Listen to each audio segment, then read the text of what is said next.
Hi guys and welcome back po sa Tarot Page Philippines. So this video, gawin natin ang weekly horoscope para po sa may mga fire signs para sa inyong sun, moon at rising ng Aries, Leo and Sagittarius for March 23 to 29. So kung bago ka, subscribe, like and share. Kung hindi mo alam po ano yung sun, moon at rising sign mo, sa dulo ng video may link tayo para mapanood mo. Readings are for guidance purposes, so use your free will wisely. At kung kailangan nyo po magpa-schedule ng private readings or spellworks, message me. To support our channel's growth po, pwede mo i-click yung join button for one-time support. Pwede naman yung ating thanks button sa baba. So, kamusta ka, fire signs? Aries, Leo, and Sagittarius. Okay, so we have here is number 1, bone collector. Ano mo yung tipong, ito na yung moment na it's about releasing na. Ito na yung moment na kung saan may mga bagay na kailangan na tagang tanggalin sa life mo. It could be tao, pwedeng lugar, paniniwala, ginagawa, or anything na nakikita mo na hindi na nag-work para sa'yo. Kasi, siya parang sa pagkain, di ba? Nung mga bata tayo, of course, when we were babies, andoon na ang main source ng food natin is yung gatas, di ba? Pero habang tumatanda tayo, nagkakaroon tayo ng ibang mga pangangailangan na. Nagkakaroon tayo ng mga nutrients na kailangan din natin. So, same thing din naman yon sa atin in our life. There are things na hindi na nag-work para sa atin. Oo, nag-work siya dati. Okay siya dati. Pero, yun nga yung point. Dati. Okay siya dati. So, that means there are things na kailangan mo na talagang i-let go. And ang nakakatuwa dito, si universe na yung nagbibigay sa'yo ng ideas kung ano yung mga dapat mong bitawan o sino yung mga dapat mong layuan. And this is a very important task kasi may kasabihan nga ang isang kamay na nakasara ay hindi pwedeng tumanggap. So, meron kang kailangan bitawan para meron kang matanggap mula sa universe. And this is a very crucial step right now. Kasi, hindi makakagalaw sa universe without yung free will mo na letting go of what is holding you back. Actually, pwede rin yung mga things about your past na mga nangyari. So, mga grudges mo, mga disappointments, it's letting go, it's an important task right now. So, ano ba yung crossing mo? 34, spark. Huwag kang mataranta na parang, bakit walang growth? Bakit walang nangyayari? Bakit ginagawa ko naman yung mga kailangan kong gawin, pero hindi siya fully nangyayari. Or parang walang dent doon sa ginagawa mo.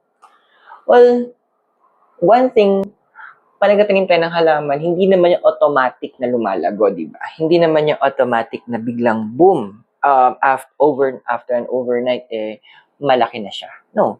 Time. It takes time. It takes a moment. So, andoon na, huwag mong hayaang mawalan ka ng drive. Kasi this is, andoon na, may iwasan yung naghahanap ng, of course, fire sign, naghahanap kayo ng inspiration for growth, naghahanap kayo ng reason para na mangyari to or ma-push nyo. So, andoon na, this is a moment na kung saan, daming pusa, kung saan kailangan mo maging logical dun sa approach mo. Kumbaga, ito na yung moment na yung it will be you who is in control. So, what do I mean by that? Andoon na, kailangan ikaw yung magsabi, yung maging sabi nga, you are the captain of the ship, you are the master of your soul. So, ito na yung time na kailangan is bigyan mo naman ng chance yung logical side mo na nagsasabi na, uy, ito yung target mo, ito yung plan mo, ito yung blueprint na binigay sa'yo before.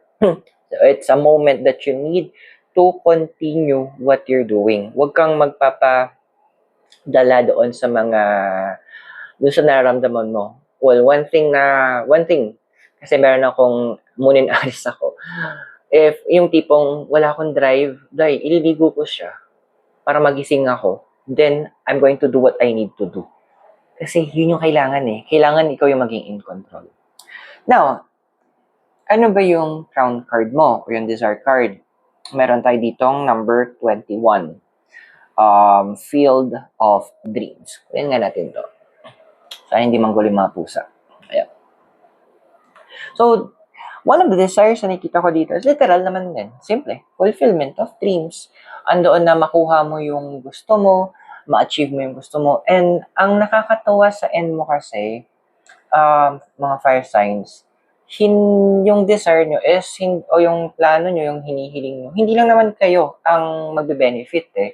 Andoon na willing kayong mag-share and actually, nasa sistema nyo na yun eh. Yung sinasabi ng passing of the fire. Pinapasa mo yung blessings din. Kasi in a way, contagious yung gusto mo eh. And maganda rin yung gusto mo. So, wala tayong nakikitang mali doon sa desire mo. Pero, siguro, reminder lang din, sabi ng Field of Dreams sa'yo, wag mong hayaan na yun lang yung pinaka-focus mo. Wag mong hayaan na doon ka lang nakadirect. Wag mong hayaan na ito lang yung mangyayari. Baga, this is a moment for you to also make sure na ang priority mo is sarili mo. Na ang ilalagay mo sa pedestal is ikaw. Kasi of course, thinking or planning something for good for others, maganda siya, pero wag mong hayaan mapunta ka dun sa pitfall na mas magiging priority mo ng iba. Always make sure ikaw yung main priority. Ikaw yung bida sa sarili mong kwento, ha? Now, foundation mo, 28, movement. Dude, there are times na hindi talaga ganon ang mangyayari na wala ka nakikitang, akala mo walang growth kasi walang mga big events. No. Meron tayong tinatawag na silent growth. Ito ngayon kanina example ko, di ba? Pag yung halaman, tinanim mo, hindi naman yan magic kinabukasan, malaki na siya. Na kinabukasan, okay na siya. No. It takes time. Pero, nakakatuwa kapag yung halaman na yun, yung puno na yun, is inalagaan mo, sabi natin, puno ng mangga, in time, magbibigay yan ng hitik-hitik na makukuha mo. So, the efforts na nilalagay mo ngayon, yung mga sacrifices mo, nagfu-fuel lang yan para mas lumago pa, mas lumaki, mas para in time, magiging mas mayabong yung magiging ani mo. So, wag kang mataranta na parang walang masyadong ganap. Merong ginangyayari na hindi mo nakikita. And yung nangyayari yun is nasa universe siya. Nandun siya sa background. Parang isipin mo parang sa play, diba? Hindi naman magiging maganda magaling yung kahit magaling yung actor niyan, kung hindi magaling yung mga gumagawa behind the scenes, ending yan nga. Walang magiging magandang kakalabasan yung palabas. So, wag mong i-pressure yung sarili mo into it. Okay? Now, in the past, ang prominent sa'yo, meron tayo ditong 49, talisman. Okay. Yung sabi ko, mabalik tayo dito sa, sa desire card mo. Masyado kang masyado mong in-extend yung sarili mo sa maraming tao. Masyado kang naging manipis. Kasi, andoon na nagkaroon siguro, yung iba sa inyo, kung tama yung term ko, nagkaroon kayo ng messianic complex. Na parang, kailangan ko itong tulungan, kailangan kong mag-extend ng help, ako lang yung maaasahan. Ay, papasok na yung mga term, ako kasi yung breadwinner, ako kasi yung panganay, ako lang yung nakatapos, blah, blah, blah, ako lang may matrabaho, blah, blah, blah, blah, blah, blah. Again, wala akong problema sa mga tao na tumutulong. Kasi, ganoon din naman ako sa family and friends ko. Pero, natutunan ko din na limitahan yung tulong na iaabot ko. Bakit? Kasi, minsan sa sobrang tulong natin, nakakasama. Di ba sabi nga, lahat ng sobra is masama. Okay, so bakit siya nagiging masama? Kasi nagiging dependent na sila sa'yo. Kasi andoon na, ikaw na yung imbes, yung may sinabi nung si Vice ganda imbes na i-invest mo sa sarili mo para ikaw yung mag-grow, ikaw yung para mapalago mo yung sarili mo, maging better and stronger ka. Ang nangyari, hindi mo nagagawa. So, hindi ka makaangat ngayon. Kaya yung mga, kung titingnan nyo yung mga nag-hiking, yun lalo yung mga tagang mountain climb, laging may isang nauuna, siya yung nagtatanim kung saan pwedeng kumapit at ilagay yung mga tali. So, parang ganun ka din. Kung hanggang saan lang yung maabot mo as a hiker, hanggang doon din lang umaabot ng mga sumusunod sa'yo. That's why it is important na hindi all the time you would be helping. One thing tutunan ko, itulong mo lang yung sobra mo. Kung ano yung, kung sapat, wag muna. Yung sobra lang. Now, in the future, ano ba yung magiging ikaw? Number 20, flying. So, yung gusto ko sa card na to, kasi ang ganda ng development mo. Na kasi nga, from the past, masyado kang open sa ibang mga tao, tapos ayan na nagbabawas ka na ng mga bagay-bagay sa life mo, o mga tao. Parang kang hot air balloon na aangat. Kasi di ba ang hot air balloon, kaya hindi sila makaangat ng todo kasi may mga pabigat. May mga sandbag na nandoon. Same thing sa buhay mo. This is a moment na kung saan you need to let go yung mga nagpapabigat sa'yo. Sorry sa term, pero yun ang sinasabi ng cards. So again, mga pabigat na to, pwedeng tao to, pwedeng emosyon mo, paniniwala mo, mga iniisip mo, sinasabi mo, lugar, gamit, madami. Kakayuri ng universe yung life mo kasi kailangan mo umangat. Medyo sabihin lang natin, tawag dito, masyado ng overdue, kumbaga sa buntis. 10 months ka na talaga. Kailangan mo nang ilabas to. This is time for you to fly. It's time for you to soar high.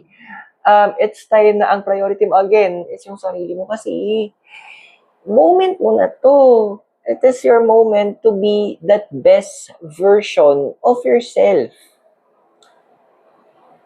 Siguro may mga iba sa inyo nagpa-plan bumalik ng pag-aaral. What I'm seeing here, yes, magagawa nyo yun. May mga iba sa inyo gustong bumukod, push.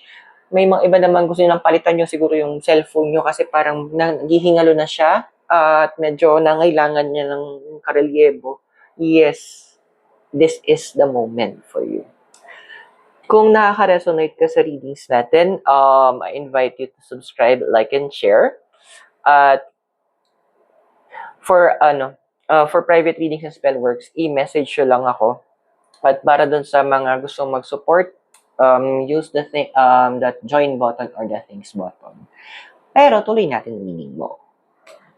Your physical environment is number 26, deep freeze.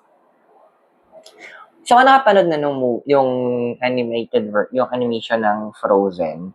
Di ba nagkaroon siya ng moment doon na umakyat siya ng bundok, nag-create siya ng sarili niyang castle. Kasi she wants to live alone. Then, this is it. Ito na yung physical environment mo. Ihihiwalay ka ng universe. There is a moment of isolation. And then yung parang may mga moments of feeling mo, hindi ka na makarelate. Hindi ka makakonect sa mga usapan. Why? Kasi merong isang relationship na gustong i-build ng universe sa'yo. And that is what we call as the intrapersonal relationship. Ano to? This is your relationship sa sarili mo. This is your connection to yourself. Yung ikaw, ano ba talaga yung mga desire mo? Kasi ang mga nakikita ko in the past, mali tayo, ang nakikita mo dito is yung concern mo is paano ma-resolve yung problem ni ganito, paano matulungan si ganyan, how to make it better for them. Pero hindi ko nakita doon yung na iniisip mo, ano ba yung gusto ko? Saan ka ba gusto mapunta? Ano ba yung mga kailangan kong mabili? Ano ba yung mga kailangan kong ma-achieve? Yung mga matutunan, mapuntahan, makilala, blah, blah, blah, blah, blah. So, this isolation is very crucial para sa'yo. Kasi, this is a moment na kung saan bibigyan ka ng chance ng universe to listen naman kung ano ba talaga yung sinasabi ng heart mo. Hindi yung sinasabi ng ibang tao, but kung ano ba yung binubulong ng inner voice mo. Because that inner voice, it's you. Yun yung ikaw na nagsasabing, hey, fire sign, ito yung kailangan mo. Ito yung dapat mo achieve. This is your destiny. Now, your emotional environment, meron tayo number 50, compass. Okay. Parang iba sa inyo, hindi ko nga ma-feel na gagawin ko to. Dude, hindi kailangan lahat ng oras is naka-base tayo sa feeling. Look around you. Mag-observe ka. Tignan mo ano ba yung nangyayari. Nasaan ka? Balik sabihin natin, i-compare natin yung ngayon mo, 5 years ago, 10 years ago. May naging growth ba? Oo, marami ka naging contribution sa mga tao na sa paligid mo, pero yung contribution mo sa sarili mo, paalala lang, meron ka ding responsibilidad sa sarili mo. Meron ka ding kailangang to pa rin again, ulitin ko, responsibilidad sa sarili mo. Hindi pagiging sa akin yon, hindi ka nagiging makasarili. Kasi, sabi nga, sino nga bang tutulong sa sarili ko, kundi me, I, and myself. Hindi natin pwedeng iasa. Kasi, in this world, isarili natin ang kailangan nating paghuhusayan. Sabi nga nung nanay ko ang tanging bagay na hindi nanakaw sa akin is yung edukasyon ko. Totoo. So, that's investing in myself. That's kaya siguro andoon na nag-aaral at my age. Nagpaplano pa rin ako bumalik sa pag-aaral. Andoon pa din na kumukuha ako, nagbabasa pa rin ako mga libro. Andiyan pa rin nakikinig ako sa mga ibang mga mentors. Why? Because I need to invest sa sarili ko para sa personal growth ko. Now, yung investment na to, hindi lang naman to yung mga tipong sa sa yung mga education eh. It's also about the physical. Kailan ka ba huling bumili ng gamit mo? Kailan ka ba nagkaroon ng bagong t-shirt or polo shirt or polo, bagong pantalon, sapatos, medyas, underwear, mga ganung bagay. Time to reflect. Now, yung hopes and fears mo, number 52, magical map shifter. Yeah, okay, naintindihan natin na gusto may maganda naman yung gusto mo na na sana kapag umangat ako, kasama ko sila, madadala ko sila. That's good. That's nice. Pero andun kasi na hindi mo yun yung mahirap eh. So, natin extreme. Kung aakyat ka ng isang palapag ng gusali, at ang bit-bit mo ng sarili mo, ang bilis, madali, at andoon na kayang-kaya mo. Siguro wala pang siguro ilang segundo. Pero, bit-bitin mo ngayon yung mga mahal mo sa buhay. Literal, ipasan mo sila. Baka hindi ka pa makatayo. Baka hindi mo pa, hindi ka na makagulapay. Kasi andun yung point, there's too much weight. Kaya nga ikaw muna yung mauuni.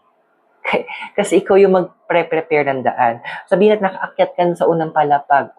Then mag-prepare ka ng daan para ng tali para mas makaakyat sila na mas mabilis. Tulungan mo sila, akayin mo sila, hatakin mo sila. It's time that you change yung mindset mo about health. Kumaga, bigyan mo yung sarili mo ng pagkakataon, maiba yung landas mo sa ganitong bagay. Now, yung future mo, meron tayo number 3, Wizard of Awareness. Well, may mga iba kasi ako nakikita dito na concerned kayo kung makagraduate kayo kasi nga nahihirapan kayo iba sa inyo in terms of finances or ang dami responsibility. Dahil nga magkakaroon kayo ng shifting sa life nyo, yes, maitutuloy nyo yung pag-aaral nyo. May mga iba nga sa inyo nagpaplano dati pa ng bakasyon sa ibang bansa, kumuha ka na ng passport or double check mo yung passport mo kung ano na siya, okay na siya, kung pwede pa. Kasi what I'm seeing here, dagdag ko si flying sa future na ikaw. Literal, there will be some of you na lilipad pa ibang bansa. Not sure kung trabaho to or for vacation, but regardless, yes, matutuloy siya. And another thing, Hindi ko alam kung ikaw to, but this could be a specific person na nag-iisip ka na tama ba na maging teacher ako? Tama bang magturo ako? Yes! Sagutin na natin siya. This is a moment for you to be that person. Now, sino ba yung deity na nagbe-bless sa'yo ngayon? So, we have una si Mercury. Number 3, travel. Oh, di ba? Communication and a wish to adapt and travel. Juno. Number 12, marriage, perspective, and a wish to relate. Yes, andoon na pinapala sa'yo ng dalawang deities na to na, yes, besides the movement, actually, may nakikita ko dito eh. Hindi ko alam kung specific person to na kapag umalis ka ng bansa, possible, doon mahanap yung hinahanap mong, natin, the love of your life. Kasi ang tagal mo na hinihintay. Paano? Masyado kang naging busy sa pag-help. So, siguro time naman na magkaroon ka ng personal happiness. And this is it for you. And I hope nakatulong yung reading sa'yo. Those are for guidance purposes. Use your free will wisely. At kung bago ka, subscribe, like, and share. Private reading sa Spellworks, you can message me. At sa mga nais po na mag-support ng channel, you can use the join button or the thanks button po sa baba. So, Aries, Leo, and Sagittarius, maraming salamat sa inyo. God bless, Namaste, Hare Krishna, and blessed be. And hope to see you very soon. Mula po dito sa Baguio City, have a great day. Bye for now.